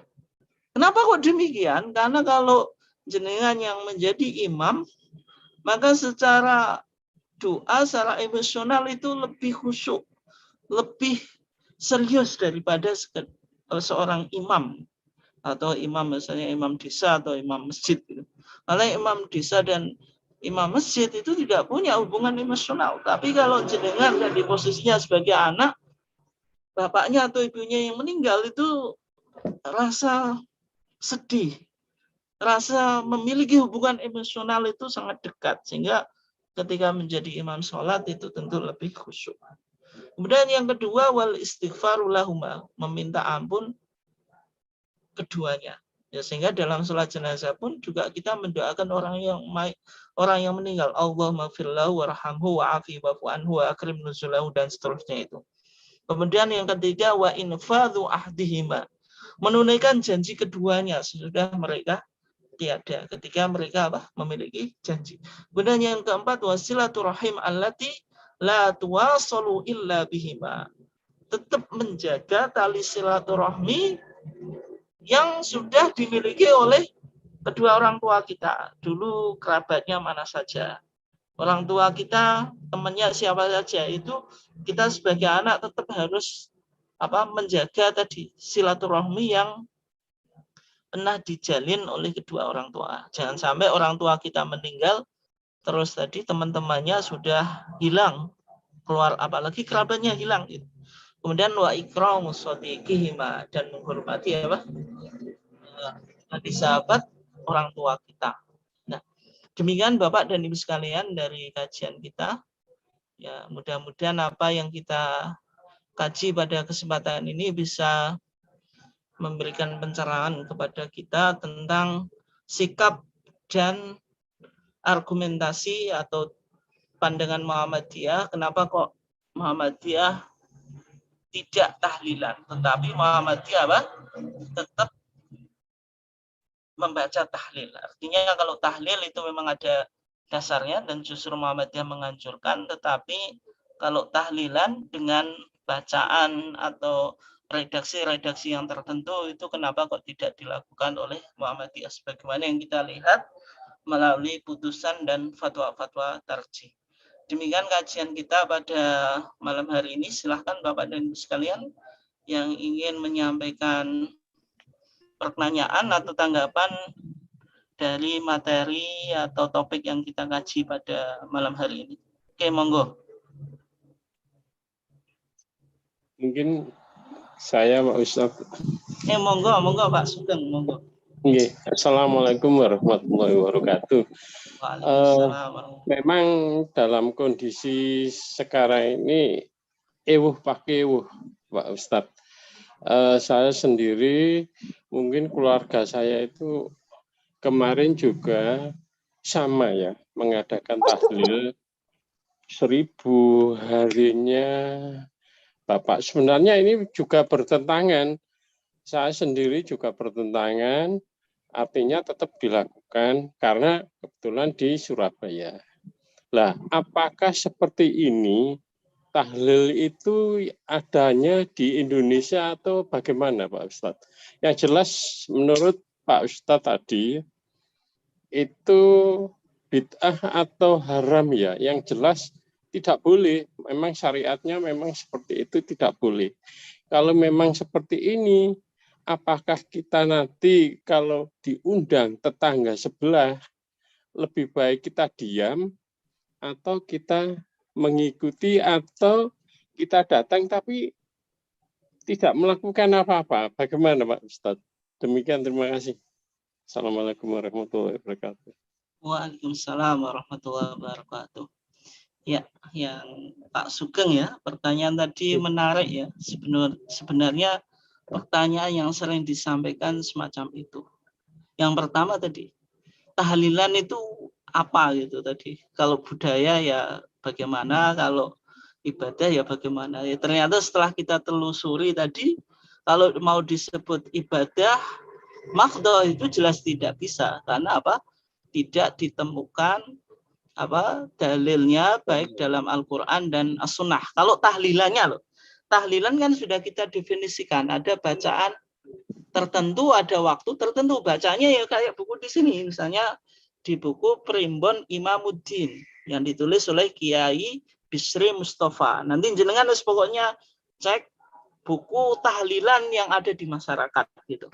Redaksinya itu tidak ditemukan di hadis Nabi. Meskipun kalau misalnya bacaan Al-Fatihah, kemudian Al-Ikhlas, Al-Mu'awwidhatain, kemudian akhir dari surah Al-Baqarah. Nah, ini tentu ayat Al-Qur'an ya, tetapi misalnya tadi Al-Ikhlasnya 3 kali, kemudian Al-Mu'awwidhatainnya 3 kali, kemudian tadi harus dibaca dengan format yang semacam ini. Ini kan tadi kita bahas ya. Ketika sesuatu yang itu umum kemudian dikhususkan, kalau kita menggunakan tadi kaidah yang disampaikan oleh Syekh Nasiruddin Albani tadi, itu bisa masuk kepada wilayah bid'ah. Artinya bilang la ilaha illallah atau mengucapkan la ilaha illallah ya tidak apa-apa. Ketika kita baca surah Al-Ikhlas ya tidak apa-apa, kalau kita baca Al-Mu'awwidhatain tidak apa-apa. Tetapi ketika kita tentukan jumlahnya, itu formasi atau format bacaannya harus begini, itu kan menjadi khusus Pak. Itu yang kita yang Muhammadiyah di sini keberatannya di situ. Ada format tahlilan secara khusus. Kemudian ditentukan waktunya. Misalnya setiap malam Jumat.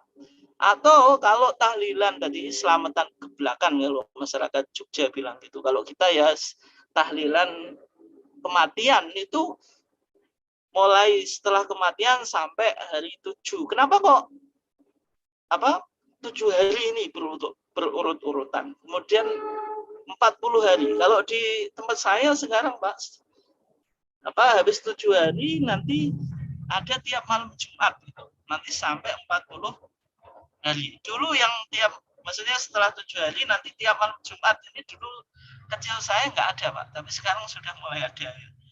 40 hari matang pulau dinani kalau orang Jawa bilang, dan 100 hari, 1000 hari, terus ada haul tiap 1 tahun gitu. Nah, di sini kan artinya ditentukan waktunya, ditakyid waktunya. Padahal mengucapkan la ilaha illallah itu kan tidak harus ditentukan waktunya. Nah, di sini yang Muhammadiyah keberatan, ada format atau redaksi tahlilan secara khusus. Yang kedua, dalam upacara tahlilan itu ada tadi kirim pahala bacaan Al-Qur'an itu. Dan ternyata dalam kajian fatwa tarjih dari imam mazhab yang 4, itu 2 imam membolehkan, 2 imam tidak, atau mengatakan kirim bacaan Al-Qur'an kepada orang yang mati itu sampai, itu ternyata yang tadi yang bilang sampai itu Imam Ahmad dan Imam Abu Hanifah, dan menurut Imam Malik dan Imam Syafi'i itu tidak sampai. Ternyata Imam Syafi'i sendiri bilang tidak sampai. Kalau misalnya kita baca Al-Qur'an, kemudian makanya dalam tahlil, Pak, kan ini ya ada redaksinya ya. Nanti jenengan yang hafal itu kan Allahumma taqabbal wa ausil thawaba ma qara'nahu minal Qur'an.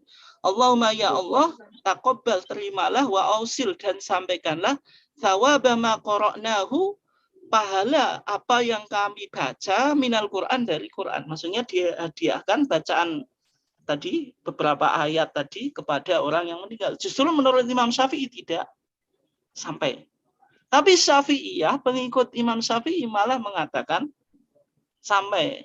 Nah, tadi dalam fatwa tarjih kita dianggap Muhammadiyah kan ketika mengkaji sesuatu kan tetap melihat bagaimana pendapat ulama-ulama madhab. Meskipun Muhammadiyah kembali pada Quran dan As-Sunnah, tetapi tetap mempertimbangkan pandangan-pandangan imam madhab. Dari kajian 4 madhab tadi, Muhammadiyah menilai pandangan yang lebih mendekati spirit atau ruh Al-Quran dan As-Sunnah itu pendapat Imam Malik dan Imam Syafi'i, yang mengatakan bahwasanya menghadiahkan bacaan Al-Quran kepada mayit itu tidak sampai. Artinya di sini Muhammadiyah sepakat dengan Imam Syafi'i, meskipun Syafi'iyah, pengikut Imam Syafi'i, menyelisih imamnya. Nah, alasannya Muhammadiyah apa tadi? Karena ada ayat tadi, wa alaysa lil insani illa ma sa'a.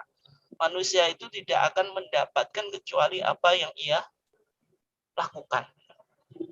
Artinya tadi, mengirimkan bacaan Al-Qur'an kepada orang yang meninggal itu tidak pernah dilakukan oleh para sahabat dan para tabi'in. Tetapi Muhammadiyah tidak menolak mendoakan. Kalau mendoakan dengan kirim doa atau kirim bacaan Al-Qur'an kan beda. Kalau mendoakan ya sampai. Dan tadi Muhammadiyah bilang kalau mendoakan ya sampai. Tetapi cara mendoakannya tidak harus di format tadi.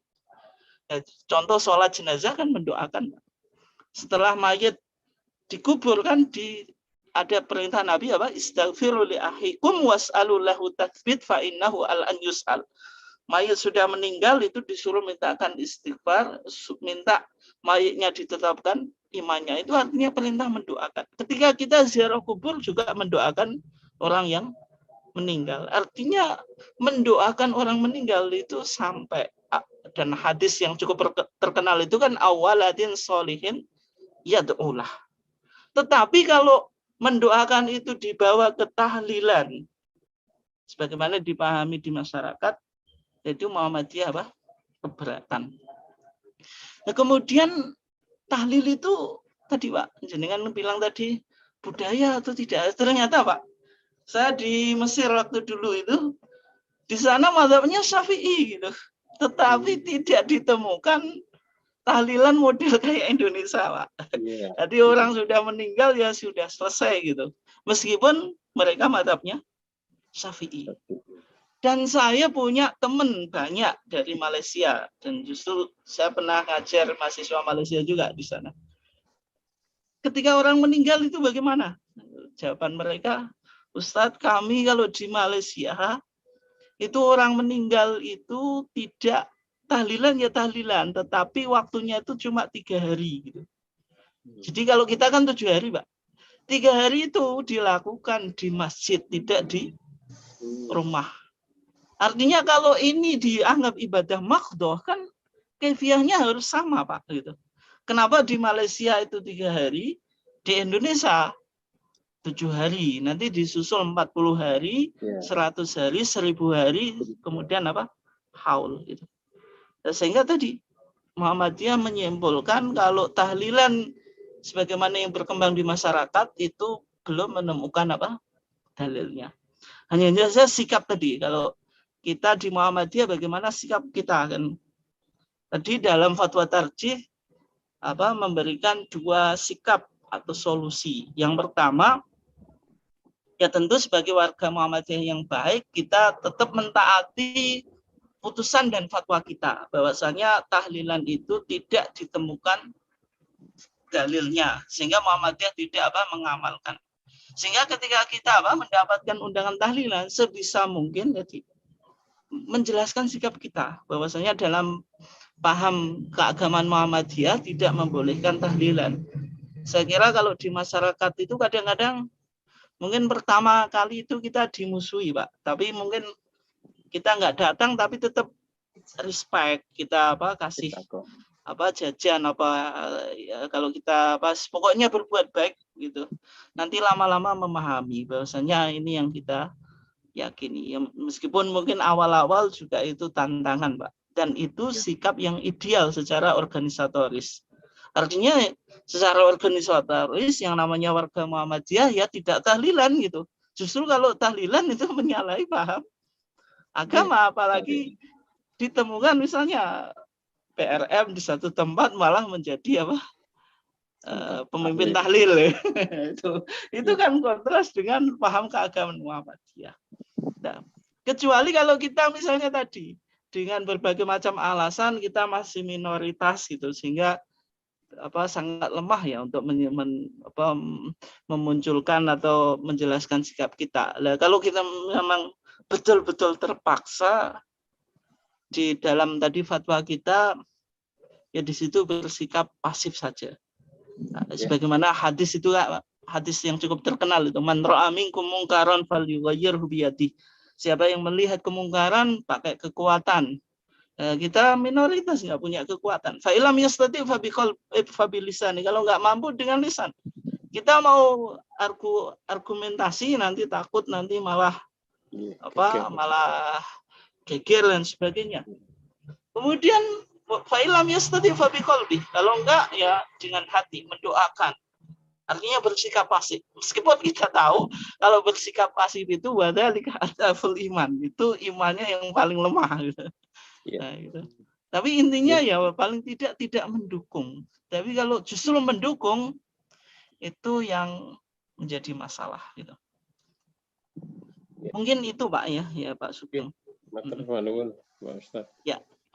Nah, tuh. Iya, monggo Pak Yai Kudari, monggo. Ini, selamat malam Pak Sugeng. Assalamualaikum. Waalaikumsalam. Ganteng Pak Tuhan. Ini, Ustaz, bagus. Monggo. Ini bagus. Kalau di tetangga kita itu kan ada tahlilan. Yang mana dengan tahlilan menjadi media komunikasi mereka, menjadi tradisi sekalipun dia tidak bisa membedakan bainal ibadah wal ada. Ya.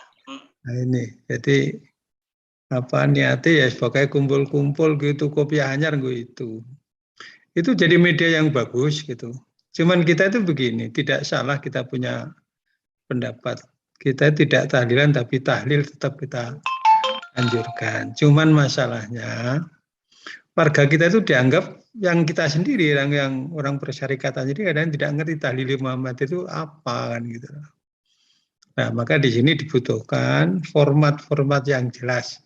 Kalau dulu ada salah satu tokoh partai mengatakan tahlil Muhammadiyah jadi masjid, jadi musola, jadi rumah sakit, jadi dan sebagainya. Tapi itu kadang-kadang tidak tahu dipahami oleh masyarakat.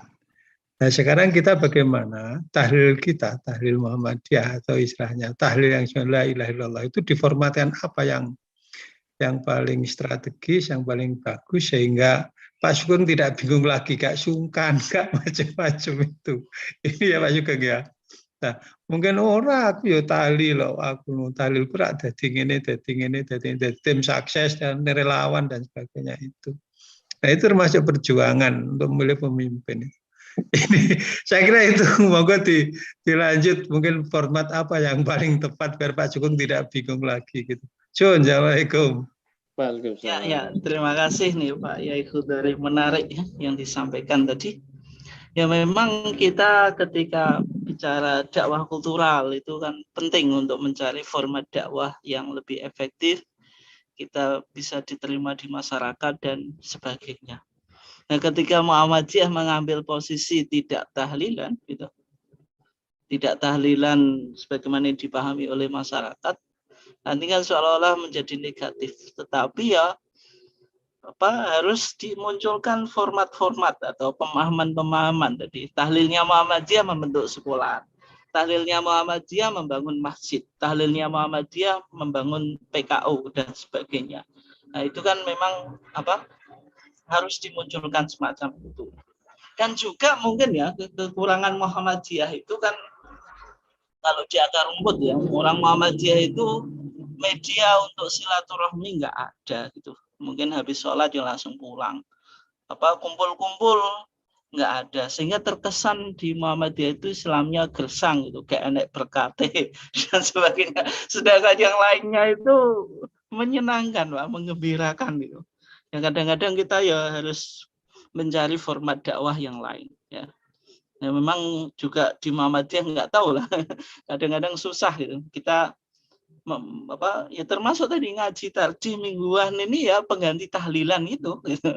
Dan itu harus dibuktikan kalau di warga Muhammadiyah PRM-nya kalau masih hidup itu ya ada ngaji itu kan.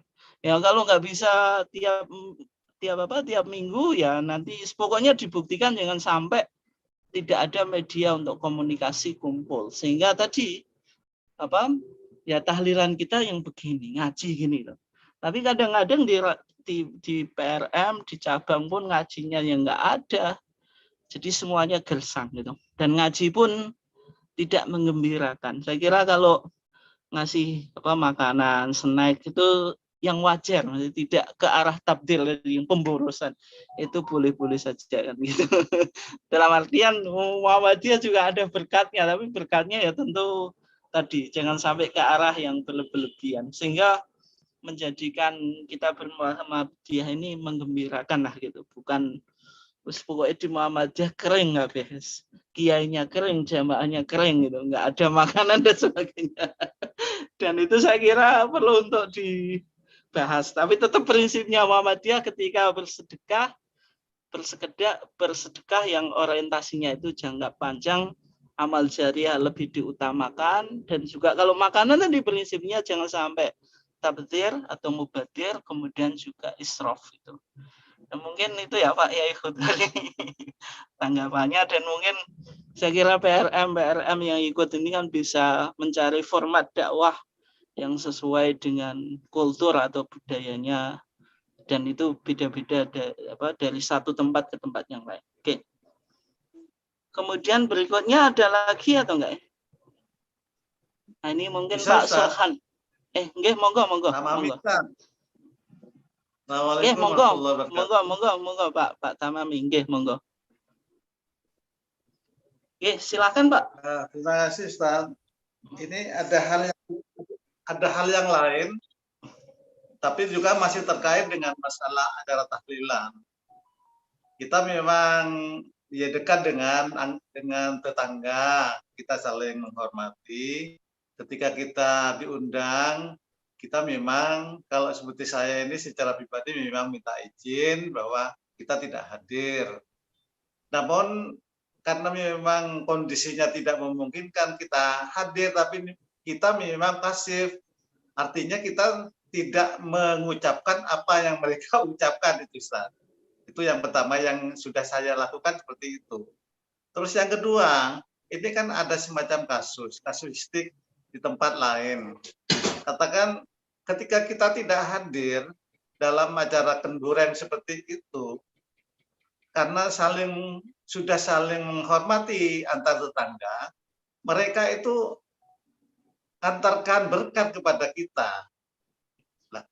Lah itu bagaimana solusinya? Tapi dari ada paham lain yang di daerah lain seperti di Bandung itu ada yang lebih ekstrim, makanan yang diantarkan oleh mereka tetangga kita yang punya kendoren itu malah dibuang, Ustaz. Itu bagaimana sikap kita yang seperti itu? Terima kasih, Ustaz. Assalamualaikum warahmatullahi wabarakatuh. Waalaikumsalam warahmatullahi wabarakatuh. Ya, ini menarik ya, sekaligus pertanyaannya Pak Abdullah Tamama ini hampir mirip dengan Pak Kaji Sulhan Muhammad ya, sehingga saya cukup menjawab satu saja karena sama. Ya, yang pertama tadi tentang bagaimana kalau kita merespon ketika dapat undangan tahlilan itu kan. Jelas dalam fatwa tarjih kita tadi kan dua ya opsinya. Yang pertama meminta izin menjelaskan inilah paham keagamaan yang saya pahami kan, atau sesuai dengan Muhammadiyah dan memang tuntutan organisasi pun kita ya disuruh untuk mengikuti putusan dan fatwa. Dalam artian ya tadi putusan dan fatwa Muhammadiyah tidak mengakui atau memperbolehkan adanya tahlilan. Yang kedua bersikap pasif tadi, ya minimal pasif gitu. Kalau kita terpaksa, jangan sampai malah menjadi pelopor gitu kan. Karena kita masih temukan Bapak dan Ibu sekalian, mungkin di akar rumput gitu, ada di ranting-ranting itu ya masih umum ya, sebagian ketua PRM tapi juga ketua tahlil gitu. Nah, sehingga kalau kita tidak mendatangi itu bagaimana langkah-langkahnya? Itu saya kira tergantung konteks daerahnya. Kalau di tempat saya Pak, kalau kita nggak mendatangi, kita minimal tadi ikut jandomannya, nggak mendatangi was tahlilan, tapi nanti kalau agak malam minimal kita samperi rumahnya lah gitu. Kan biasanya habis tahlilan gitu mereka masih pada jandom gitu. Untuk menunjukkan kita ternyata nggak pasif, maksudnya tetap care, tetap peduli terhadap mereka meskipun kita mungkin nggak bisa mendatangi tahlilannya. Dan mungkin sebagian yang lain nggak mendatangi meminta izin, tapi kemudian tadi dikasih sedekah apalagi lah, dikasih beras, dikasih uang gitu, menunjukkan kita tetap tadi peduli meskipun kita mungkin tadi tidak bisa mendatangi tahlilan. Saya kira kalau kita punya sikap-sikap semacam itu, dan mungkin trik-triknya banyak ya, itu tergantung yang kita pilih dan sesuai dengan konteks masyarakat kita berada, itu artinya kita bisa memunculkan inilah sikap kita dalam bermuhammadiyah, tapi tidak menjadikan mereka benci kepada kita ya gitu. Kemudian yang kedua, bagaimana kalau makanannya gitu loh. Misalnya kita sudah kita sudah jelaskan kita nggak ikut tahlilan gitu. Karena nggak ikut tahlilan, yang punya acara tadi ngirim berkat atau ngirim sangko atau ngirim apalah gitu. Nah, kemudian kalau sudah dikasih sangko atau berkat itu dibuang atau dikasih ayam atau dimakan gitu. Sehingga muncul pemahaman Pak di masyarakat itu, orang-orang yang anti Muhammadiyah itu memahami ya sudah nama Muhammadiyah wis gak usah dikai berkat, kan nanti dikai berkat ya gak dipangan atau dinao pitik gitu. Dan gak mau makan gitu. Nah, sebenarnya di fatwa kita itu sudah ada Pak. Kalau berkatnya itu kan ada Pak, yang sesajen untuk dipersembahkan untuk orang yang meninggal gitu. Misalnya ada sesajen khusus ditaruh di kamar orang yang meninggal itu. Di situ nanti dikasih apa? Yang meninggal itu dulu suka apa gitu. Misalnya dulu suka rokok ya dikasih rokok dan sebagainya. Yang untuk semacam itu, misalnya dulu suka daging, suka ayam, ya dikasih ayam. Yang semacam itu kemudian kita makan, itu yang tidak diperbolehkan dalam fatwa tarjih kita. Termasuk sesajen untuk apa? Untuk pohon dan sebagainya. Kalau di fatwa kita itu apa? Dengan satu daro'ik, itu tindakan preventif, karena itu bukan diniatkan untuk Allah, ya sebaiknya tidak dimakan. Di fatwa tarjih kita semacam itu. Meskipun itu makanan gitu, tapi karena itu kan apa? Kalau daging itu wa ma uhilla li ghairillah, daging yang disembelih bukan karena Allah, maka fatwa kita lebih cenderung untuk tidak memakannya gitu. Itu kalau konteksnya semacam itu. Tapi bagaimana kalau berkat biasa gitu? Ya kalau berkat biasa, saya belum membaca fatwa secara eksplisit tentang itu ya. Tapi itu ya selama itu niatnya apa? Untuk Allah ya, bukan yang lain-lainnya, ya hukum asal makanan itu kan halal-halal saja Pak gitu. Gitu. Karena berlaku hukum asal bahwasanya kalau makanan yang halal ya halal selama apa tidak ditemukan unsur yang menjadikan haram. Misalnya kalau tadi makanannya misalnya secara zat haram, misalnya babi ataupun binatang-binatang yang tidak layak untuk dikonsumsi. Yang kedua, makanannya halal tetapi diniatkan bukan karena Allah tadi. Yaitu misalnya upacara upacara larung laut Pak, misalnya kerbaunya itu untuk Nyi Roro Kidul disembelih, itu jelas kita tidak boleh memakannya.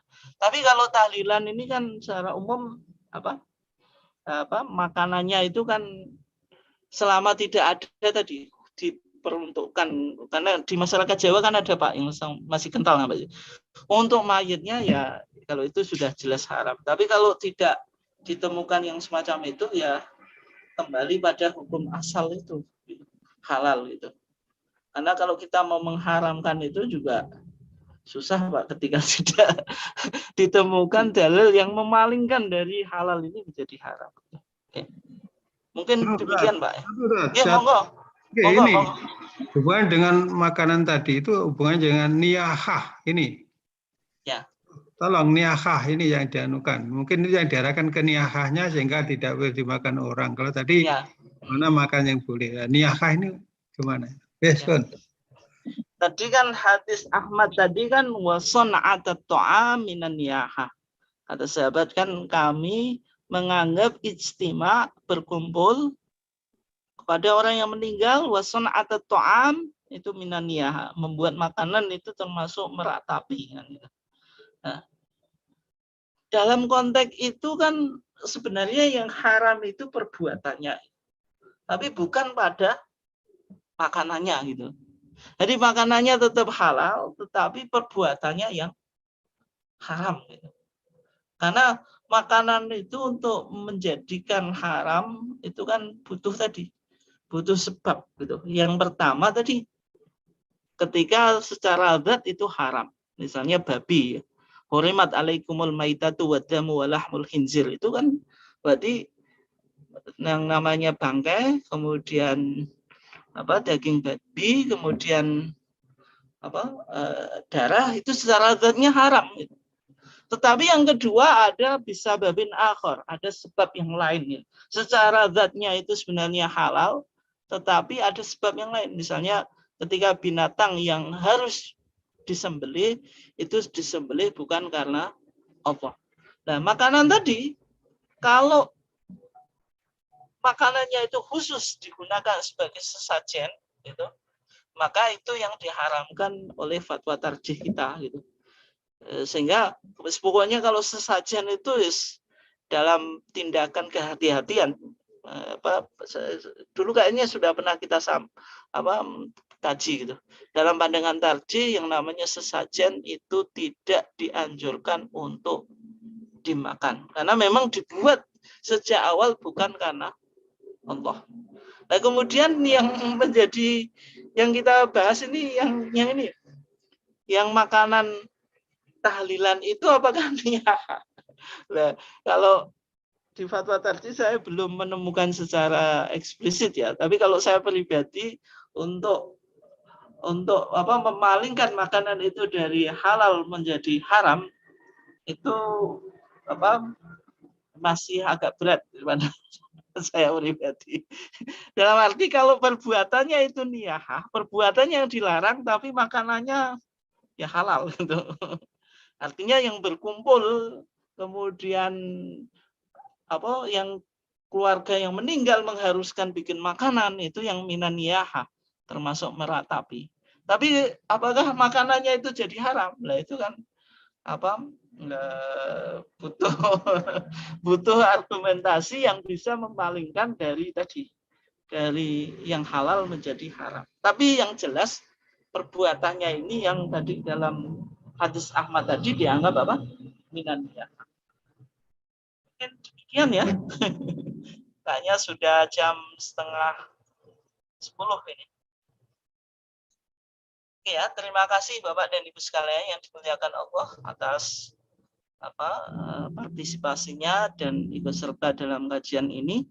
Dan ini merupakan merubah tradisi tahlilan menjadi tahlil Muhammadiyah sebagaimana yang disampaikan oleh Pak Yai Khudari. Inilah tradisi kita seharusnya.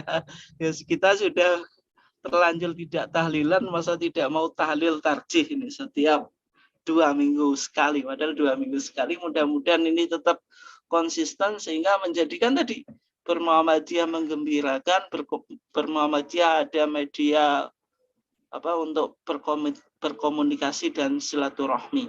Oke, demikian Bapak dan Ibu sekalian yang dimuliakan Allah. Kita tutup kajian kita dengan bacaan kafaratul majlis.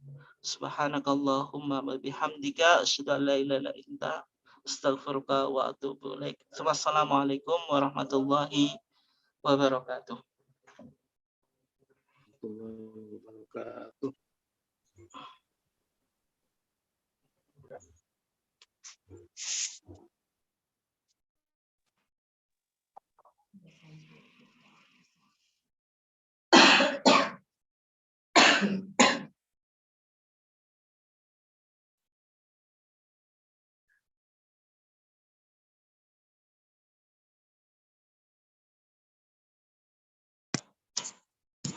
Sebentar.